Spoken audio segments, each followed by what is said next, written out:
Rich Shea here, again unboxing Ark Nova by Mathias, oh dear, I should have looked it up, Wigge or Wigge, published by Capstone Games in the US, Furland in other places. It's the hot new game now. I was going to hold off until I played it, but every reviewer I respect went gaga over this thing. So I bought it anyways. I pre-ordered a little bit from Capstone. So just before the regular retail release, although I think a lot of people have it. So in this game, you're going to be building a modern zoo. So let's dig right in. Well, a bunch of bags. Now, regular board components are not super deluxe, although it's an extremely colorful game with all the printed material. So that's a coffee mug. That's the coffee break marker, which is basically how you do rounds in the game. It doesn't have a fixed number of rounds. There are cube markers for each of the player colors. You have, I think they're called assistants, and everybody has a potential of 4. These mark some other things during the game, and the gel desiccant is not that important. Okay, so put that over there. There's a board where things happen. There are a set of improvements you can make to the world of conservation, the cards that go along here. There are some other cards are available here. Can't remember which ones they are. Oh, that's right. These are in the game permanent projects, and these projects come out of the card deck and people play them. There we go. Over here we also certain abilities that you can use to make things happen by putting your associates, your people, on there. This gets an association with universities. That's universities. That's with the conservation groups on the 5 different continents in play.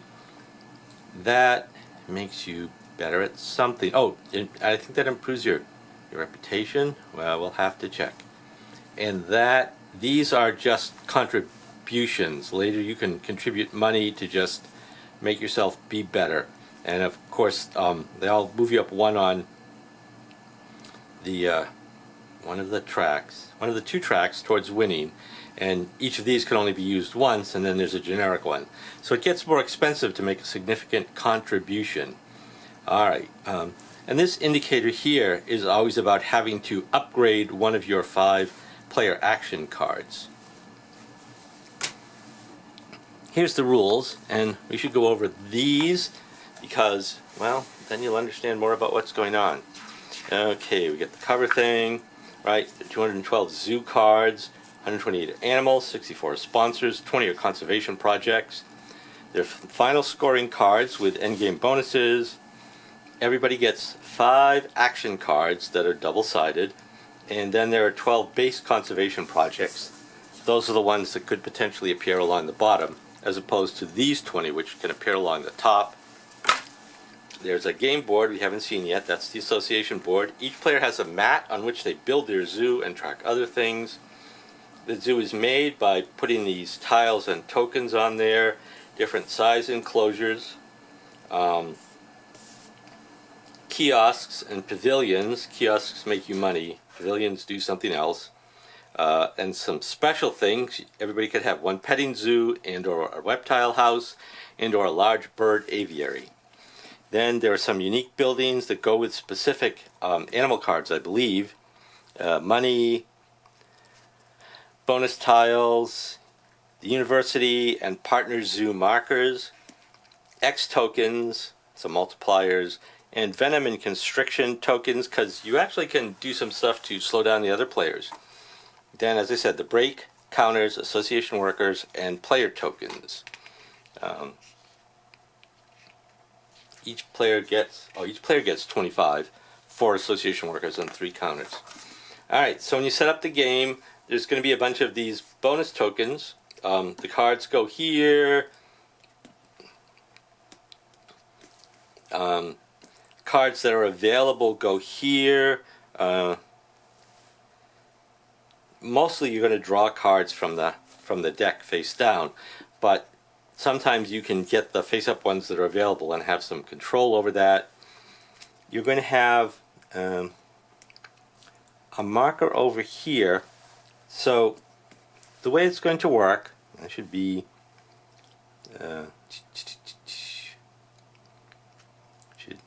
association board partner, base conservation projects. See, you're going to put your counters. So you're going to have a counter that tracks your appeal, which is how likely people are to come visit your zoo from 0 up this way. And then you're going to have another one that's your conservation contribution, like how much you help conserve the wild animals, because this isn't just some Victorian zoo where you stare at the animals in a cage while they slowly die of old age. You've got research projects going on. You're helping to preserve animals, keep them from extinction, work with different conservation agencies. So that track, you get points going up this way. The basic thing is, at some point, somebody's going to have their 2 tokens cross. That triggers the end of the game. And whoever gets their tokens the furthest apart in a positive direction is going to be the winner. Okay. Then all the tokens get sorted. There's a rack in there somewhere. The decks of cards. You set this one up. Okay. Then each player sets up. They have a zoo. We'll get to those, but there are 8 zoo cards. There are 4 beginner ones on one side, 4 normal play ones on the other 4 on one side, and all 8 of them have a varied setup asymmetrical power zoo on the back. Each player will start with their 5 action cards, and an association worker, 3 you have to free up, space for university and conservation things. You get these tokens off, you get bonuses.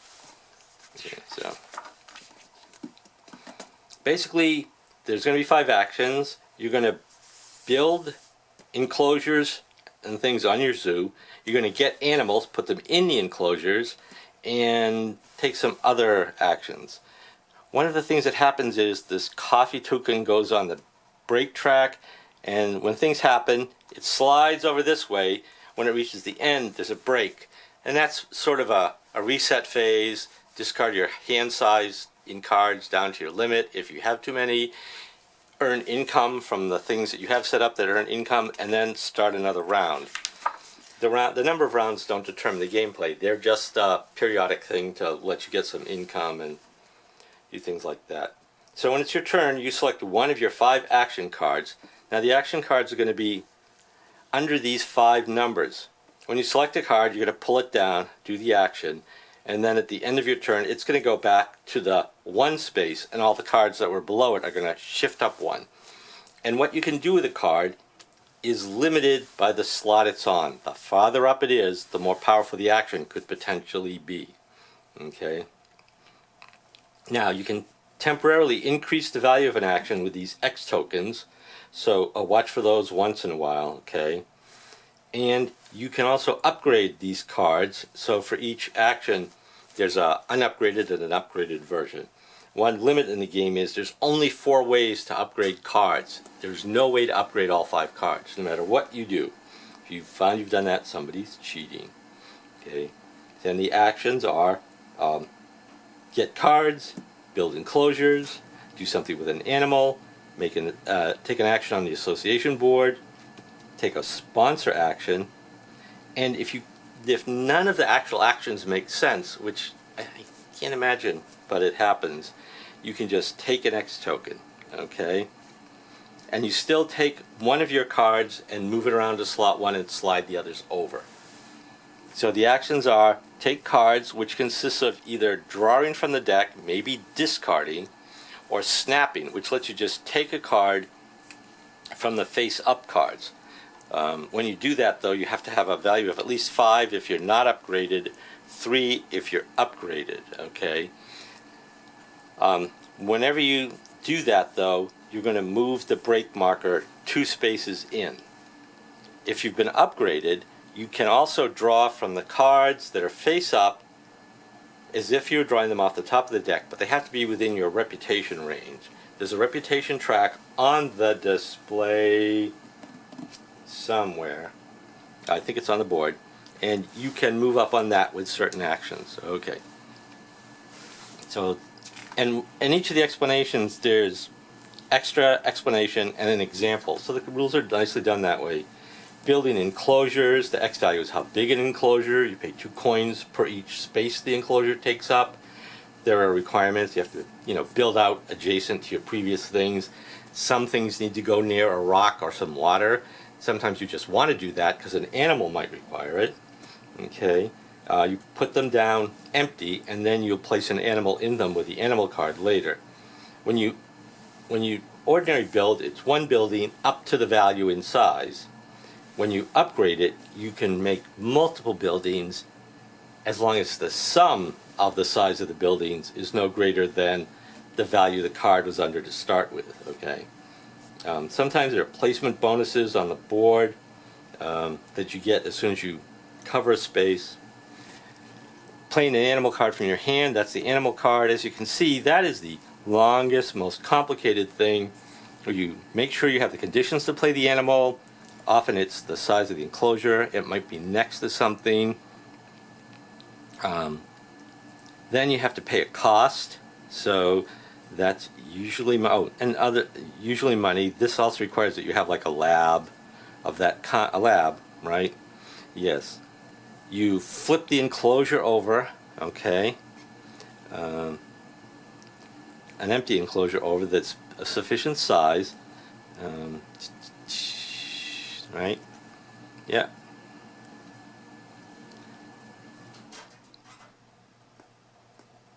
Okay, then you place the animal card in front of you, execute any effects on the animal card. The animal card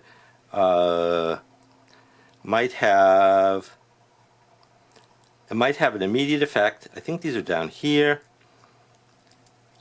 Yes, down here. It might have some ongoing effects that happen, and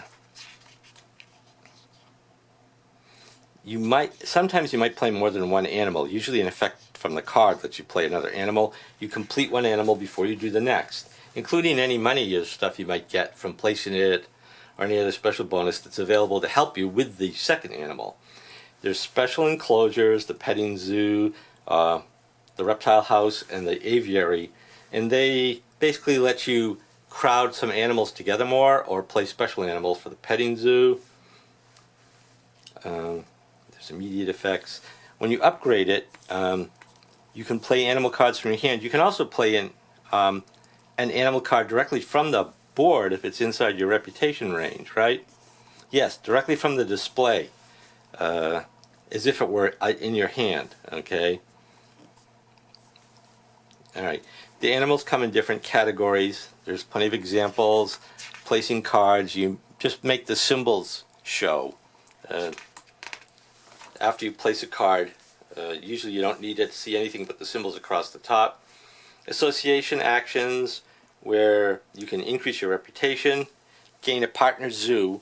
You're limited to the ones that are available, and you can only have one partner zoo of each continent. I think you're limited to 4, so you're not going to get all 5 of them no matter what you do. Or gain a partner university. I think there's a limit to how many you can have. But you also can't take a duplicate university. Or at level 5, and this is the level, you have to be 2 to do this, 3 to do that, 4 to do that.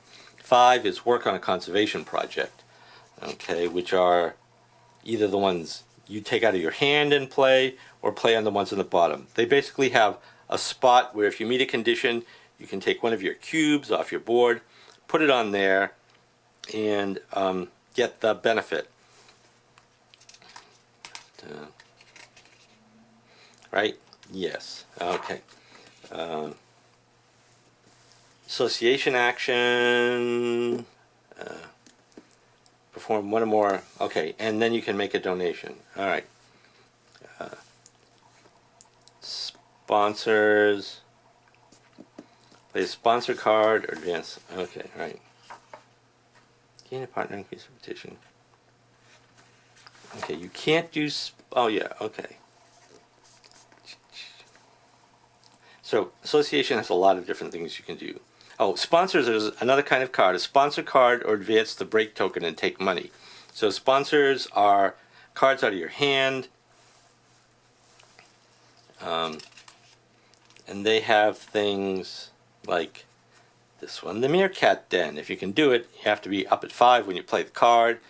You need some rocks for an enclosure, and you have to be at least 3, right there. Then you're going to get these benefits. No, you're going to get these benefits. You place the Meerkat Den immediately. Okay, and then you get, at the end of the game, there are conditions you can meet to get more good stuff. Alright.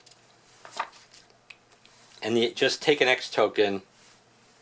Right, you can only take one. There's a limit of 5 you can have. They're spent to temporarily increase the value of a card play. Alright, so they talk about appeal and conservation points. What happens during the break? You check your hand card limit. Remove tokens that are on action cards that other people might have stuck you with. You association workers come back so you can reuse them. The display gets replenished with some cards being discarded if they weren't bought. And then everybody gets their income, which might be, depends on your appeal. Kiosks. Some cards have an icon, and things have an icon like this with a handout. That's income you get. And then reset the break track. The game ends when 2 players' things cross. You score cards, determine the victory points, which is the difference between the lowest value that your appeal is in. Yes, the appeal are in regions. So you set it to the lowest one of those, and then you take the difference between that and your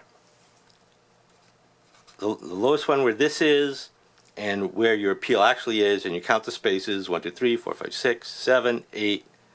I believe that one's 9. Yes, 9 plus 9. And this unfortunate person is -4, so they definitely lost. The solo game is just very simple. There's a glossary folder that it clarifies and explains a lot of things. The ones with the yellow and red are things you can do to the other players. If you want to, you can play the game with a mitigation, where instead of doing the awful things to people, there's just a thing that benefits the player who played the card. Goes through the sponsor cards, and explains those. Final scoring, advanced zoom map clarifications that you might need. There's an icon overview on heavy stock, because that'll get passed around a lot probably copied. Okay.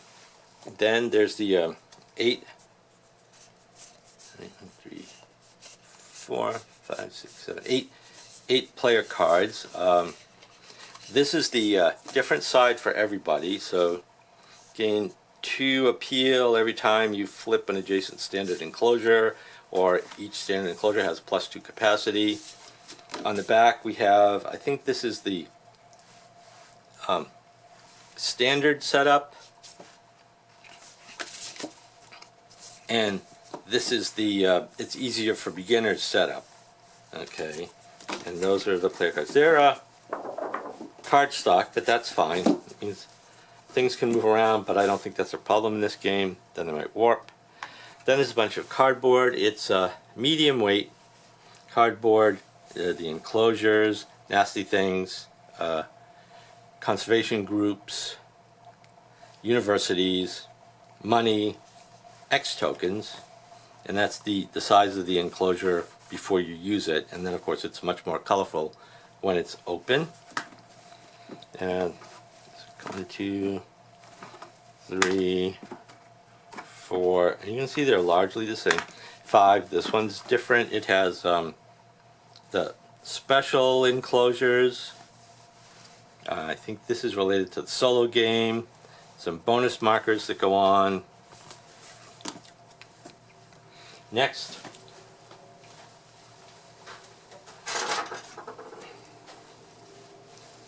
cards. Alright, as you can see, there are a lot of cards in this game. And I think one of the issues some people have with this game is that there's so many cards that the cards you get are going to be kind of random. And if you're trying to collect all the bears, you could go the whole game and never see that second bear card, making your first bear card kind of useless. And that is a potential, it's always a potential issue with games like this. The thing is that having the selection like that makes the game so dynamic and interesting, it's a problem you have to work your way around, not a flaw in the game. So here's the projects like Europe. You have to have Europe icons 2, 4, or 5 to get those conservation point things. These are ones for the endgame one, Conservation Zoo, supporting conservation projects, how many conservation projects you've covered, gets you bonus points at the, moves you up. Here's one player's 1, 2, 3, 4, 5, right? The one side, 1, 2, 3, 4, 5 different cards, and then the flipped over upgraded side for the player's 5 cards, and then the cards in the deck, which are marked like this. Here's a specialist you can play. That's a sponsor. Oh, sponsor, right? Hydrologist. You get a meerkat den. Get an aquarium. Then native. Oh, here we go. Then no, these are more. Oh, right, and these are individual conservation project cards that you could play. Bavarian Forest National Park. When you play one of these, you get that, Advance on the Reputation track. I believe that's what that is. Okay, and then when you play it yourself, you can mark one of them, which is usually a good idea. And then it's available for the others. They can slide off. That's all of those. And now what? Oh, I have to open another one? Okay, we can do that.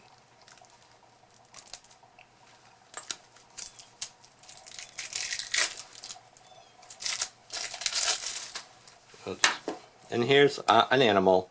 It has a size, a cost, a thing you have to have, but you get these icons added to your display, and because it's an adder, it can let you do hypnosis where you can do things to other players, or if you don't want to play in the mean take that version, you can use this alternate determination action.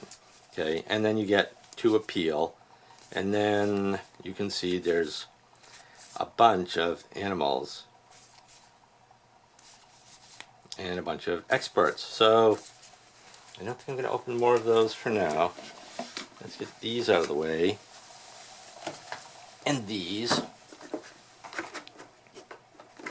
And pull out the main board, which is too big to go on the screen at once. It has 2 sides.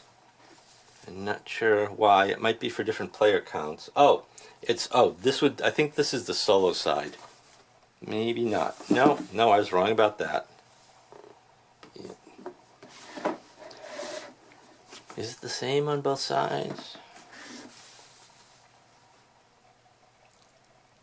Sydney. It might be the same. Anyway, so you can see here's the track for scoring. Card deck. Cards go here. This is the reputation. This affects reputation and cost for taking cards.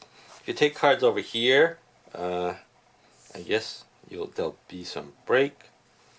Oh, and this is the actual reputation track that you move along. Okay, and as I think there are these bonuses. There are one-time bonuses that go here as you move up on this. When we get to 10, you're going to have 2 special scoring cards in your hand. When somebody reaches 10 here, everybody has to discard down to just one of those. If nobody ever gets there for some reason, then you just do that at the end. Okay. And discarded cards end up here, because there will be discarded cards. Because there's so many bits, they actually include 2 trays for sorting the bits into, which is good. But even then, they claim that there'll be extra bits that won't fit in the trays, and you'll still need some baggies for other bits, shockingly enough. That's the game. It's a very quick overview. There's a lot going on in the game. The first time you play it, it's probably not going to be a very short game. But I think after that, it gets better, because although there are a lot of decisions, none of them are super tough. I mean, you got the cards in your hand, and you can either play them or not, or you're getting ready to play them, or you're getting ready to get more cards. So I'm really looking forward to getting it on the table. I like games like this, even if they're sometimes a little longer than some people would like, or a little bit more like you can get stuck in a box because of the cards. We'll see how that goes. Thanks for watching. Bye for now.